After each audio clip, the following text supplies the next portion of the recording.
Japanese কোম্পানিদেরকে যারা বিদেশে recruitment করে তাদেরকে নিয়ে আমরা একটা বড় সেমিনার আয়োজন করা হয়েছিল বাংলাদেশে জাপান হিউম্যান রিসোর্স সেমিনার।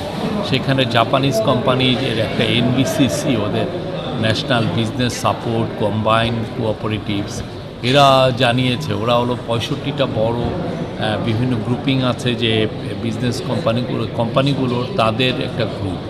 তারা জানিয়েছে যে তারা আগামী 5 বছরে বাংলাদেশের থেকে 1 লক্ষ শ্রমিক নিবে। এর মধ্যে স্কিল আছে, আনস্কিল আছে। তাদের কাছে জাপানের জন্য যেটা সবচেয়ে গুরুত্বপূর্ণ সেটা হচ্ছে যে ল্যাঙ্গুয়েজ স্কিলটা আছে কি না। আমরা যদি সেভাবে ল্যাঙ্গুয়েজ ট্রেন আপ যদি আমরা করতে পারি তাহলে সেক্ষেত্রে আমরা এটা খুব দ্রুত এই লোকগুলোকে পাঠাতে পারবো।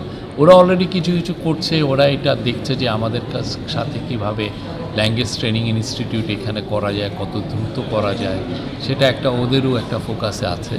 আমরাও সেই অনুযায়ী কত দ্রুত জাপানিজ ল্যাঙ্গুয়েজ ট্রেনিং ইনস্টিটিউট বাংলাদেশে সেট আপ করা যায় এবং জাপানিজ ল্যাঙ্গুয়েজ ট্রেনারটা খুব ইম্পর্টেন্ট। আমাদের সেই ট্রেনার নাই, যতটা নেপালে আছে আমাদের সেখানে নাই।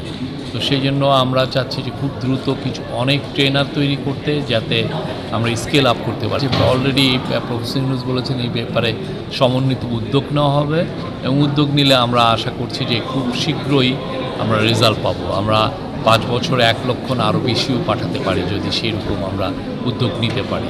জাপানের ক্ষেত্রে ওরা অনেকগুলো লেয়ার থাকে ল্যাঙ্গুয়েজ ট্রেনিংয়ের, N5, N4, N3। তো সবচেয়ে ওরা চায় যে মিনিমাম N4 হলে ওদের জন্য বেটার। আপনি যদি N4 ডিগ্রি নিয়ে আসেন তাহলে যেটা হয় যে এখানে আপনি স্কিল ওয়ার্কার হিসেবে চাকরি পেতে পারেন, সেক্ষেত্রে আপনার বেতনও অনেক বেশি। কিন্তু আমরা যেখানে বাংলাদেশে যেটা আমরা যতদূর পারি হলো N5 পর্যন্ত আমরা করতে পারি। N5টা দিয়ে ওরা স্কিল ওয়ার্কার হিসাবে ট্রিট করে না, মানে N5-এ কনভারসেশন স্কিলটা সেভাবে তৈরি হয় না। তো আমরা যদি সেই N4টা যদি বাংলাদেশেই ট্রেনিং দিতে পারি তারপরে এইখানে আমরা আশা করছি যে আমরা প্রচুর লোককে পাঠাতে পারবো। আরেকটা জিনিস যেটা হয়েছে যে অলরেডি যেটা করা হয়েছে যে জাপানে এসে যাতে অনেকে ল্যাঙ্গুয়েজ শিখতে পারেন সেই জায়গাটাও আমরা পথটাকে পরিষ্কার করেছি। কিভাবে? সেটা হচ্ছে যে ওদের অনেক সময় এই যে টাকা পাঠানো বাংলাদেশ ব্যাংকের মাধ্যমে এটা হতো না। তো বাংলাদেশ ব্যাংকের এই জিনিসটা আরও সিম্পলিফাই করা হয়েছে। এখন যে কেউ এই ল্যাঙ্গুয়েজ ট্রেনিংয়ে টাকা পাঠাতে পারেন। এর ফলে এই ফার্স্ট সেমিস্টারে 3000-এর মতো ছেলে মেয়ে আসছে এই ল্যাঙ্গুয়েজ শিখতে এবং তারা পার্ট টাইম চাকরিরও সুযোগ পাচ্ছে। আমরা আশা করছি যে এই বছর 10,000-এর মতো ল্যাঙ্গুয়েজ ট্রেনিং জেনে ল্যাঙ্গুয়েজ ট্রেনিং করতে জাপানে আসবেন এবং ওরা ওদের পার্ট টাইম চাকরিরও ব্যবস্থা আছে, তারা চাকরি পাবেন। এখানে প্রচুর শ্রমিকের অভাব এবং বাংলাদেশ একটা বড় সোর্স অফ ম্যান পাওয়ার হবে আমরা আশা করছি। এটার কারণগুলো হচ্ছে যে জাপানে কয়েকটা বিষয়, সেটা হচ্ছে যে জাপান আগে ইন্দোনেশিয়া থেকে প্রচুর লোক নিত, ভিয়েতনাম থেকে লোক নিত, মায়ানমার থেকে লোক নিত। ইন্দোনেশিয়া এখন ইকোনমি ব্রুম করছে বলে ইন্দোনেশিয়া থেকে লোকজন এখানে কম আসছে।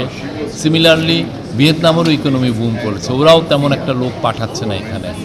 যা পাঠাতো মায়ানমার, কিন্তু মায়ানমার এখন ওদের সিভিল ওয়ারের কারণে মায়ানমারের লোক পাঠানো বন্ধ। বাকি আছে ওরা নেপাল থেকে নিচ্ছে, নেপাল থেকে কতটা নিতে পারছে না। ফলে তারপর নেপাল 1.5 লাখ নেপালি এখানে থাকেন আর বাংলাদেশি সেখানে আছেন মাত্র 30,000। আমাদের এইটাকে সত্যিকার অর্থে খুব দ্রুত 3 লাখে করা কোনো বিষয় না। আমাদের একটা সমন্বিত উদ্যোগ নিতে হবে, প্রচুর ল্যাঙ্গুয়েজ ট্রেনিং সেন্টার করতে হবে এবং আমাদের খুব জাপান ফোকাসড হতে হবে আমাদের কিছু কিছু পলিসিগুলো।